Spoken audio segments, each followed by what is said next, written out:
నా కళ్ళ ముందే నువ్వు మా మమ్మీని చంపాలనుకున్నావు. అది తప్పు కదా? అది నిందా? అది కాదు మ్యాగీ, మీ అమ్మే. చెప్పు చెప్పు చెప్పు. ఎప్పుడు చెప్పే హరికథనే ఇప్పుడు మళ్ళీ చెప్పు. మమ్మీ, ఇతను చెప్పినా గుడ్డిగా నమ్మేసేవాళ్ళు ఎవ్వరూ లేరు. హలో, మర్యాదగా బయటికి వెళ్ళు. అమ్మా మ్యాగీ, ఏంటా మాటలు? తను నీ భర్త, ఈ ఇంటికి వారసుడు, నాకు మనవడు. వాడికి ఈ ఇంట్లోకి వచ్చే హక్కుంది.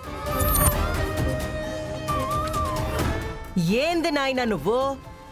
ముందొచ్చిన చెవుల కన్నా వెనకొచ్చిన కొమ్ములే ఎక్కువైపోయుండాయి. మమ్మీ, అయితే మనం ఇక్కడుండడం ఎందుకు? వెళ్దాం పద. ఇతను ఇక్కడుంటే నేను చచ్చినా ఉండను.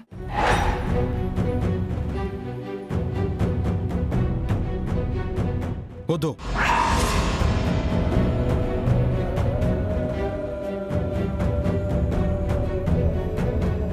ఎవ్వరూ ఎక్కడికి వెళ్ళొద్దు, నేనే వెళ్తున్నాను. కానీ ఒక్కటి గుర్తుపెట్టుకో మ్యాగీ, నువ్వు నా దగ్గర లేకపోయినా, నన్ను దూరం పెట్టినా సరే ఎవ్వడూ ఎప్పుడూ నిన్ను ఏమీ చేయలేడు. నేనున్నాను, నీ ముందు నేనే ఉంటాను, బయటే ఉంటాను. మనోడా, మనోడా, మనోడా!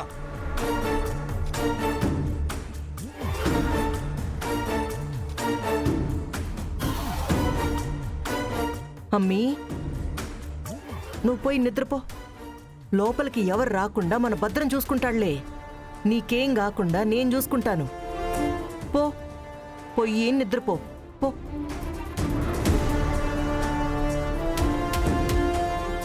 మనోడా, ఏంటిదంతా? తాతయ్య, మ్యాగీ నన్ను తప్పుగా అర్థం చేసుకుంటుంది. తన ప్రాణాలు ప్రమాదంలో ఉన్నాయి.